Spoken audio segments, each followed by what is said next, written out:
first of all, I'm 5 years in this game, but in order to get in the game, it was another 10 years of that, of like focusing and working and dedicate yourself to even get your foot in the door. So once that happened, and we 5 years later, bruh, I realized that you run a risk. You walk that line, and one day when you make that decision, like I look at these artists, I ain't gonna say no names, but I look at them and I'm just like, bruh, you're not happy. I can tell when I speak to you, when I see your interviews, I can tell I know that you're not happy.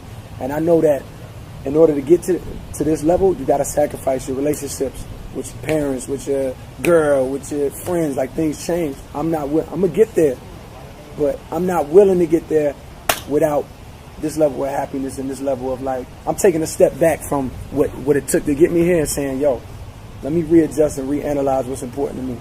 Is it this shit out in Hollywood, or is it what I got back home?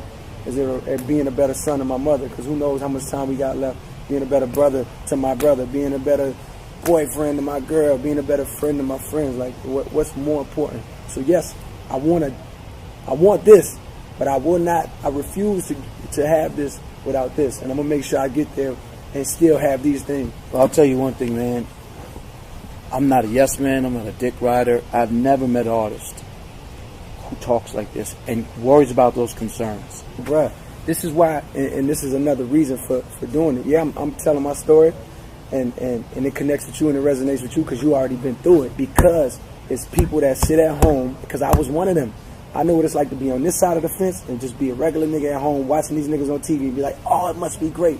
And I know what it's like to be over here and to actually be in it and to see these niggas. So I'm the one telling you, I'm the first one to tell you, yo, I'm your homeboy that, like, we both used to look on the other side of the fence, but we couldn't make it over. I'm your homeboy that got over there and didn't just flip and be like, oh, I'm over here. I'm really telling you, like, yo, yeah, it's cool sometimes, this part is dope, but yo, this is fact. I'm telling you how it really is, because I don't want you to get a misconstrued perception about what it's like to be over here, that everything's fine. These people selling their souls, like, and not in the sense of like, they don't even know they selling their souls. I tell people all day long, because everybody thinks, because I'm around all the celebrities and stuff, that the grass is green on the other side. It's not. And I'm going to tell you something. Most people selling their souls, and I will never sell my soul and my integrity to be someone I'm not. As long as you know me, I'm going to be the same. Life is short. You got to make the best of it, and you got to be happy. And I got one more last question, man. You got a background full of diversity and travel, right? Which I had. And we live out of hotels, and we live off of planes and tour buses. I was in London with you. I've been on many tours with you. How does that affect you as an artist and as a person? Because it affected me so crazy that this is not normal. Like going to Hawaii with an artist, going to Beirut with an artist, but if you go on your own, it's not like that. How did all this affect you, traveling, and just all this affect you as a human being? Man, I got nothing but positives from it. Like, it wasn't a negative. Like, man, I got to see the world and see things I never thought I'd be in Beirut, Johannesburg, South Africa. These are places that Sydney, Australia, Melbourne, Australia, like places that I didn't even know where they was at on the map, you know, in terms of like, I told my mom I was going to Beirut one day.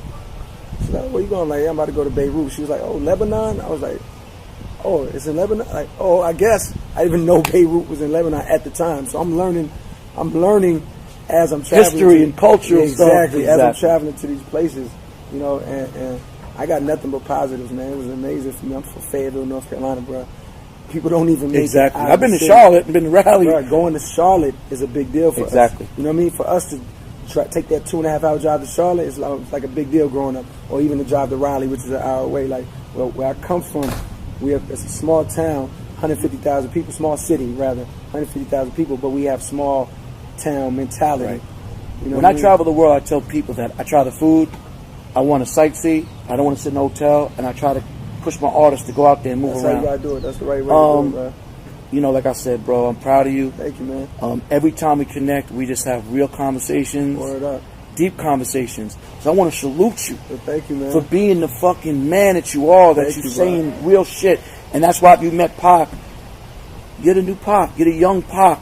You're the J. Cole. You're J. Cole. Word. Not the next person. You're J. Cole. Thank you, man. Who's a real person with a big heart, who's an MC and spits knowledge, bro. Word up. So I salute you, man. Thank I'm you, not man. sucking dick. I'm not kissing ass. Nah, I'm saluting you, bro. Thank you, man. And if you never saw me again, I will always say that man is a real motherfucker. Right. And it goes both ways, for real. I appreciate that, man. Thank you, man. So you know the saying, we working. We working, man. We You working, see it? man. What up, y'all? Cold World, J. Cole, man. We out in LA, Hollywood, live with Steve LaBelle. That's my man.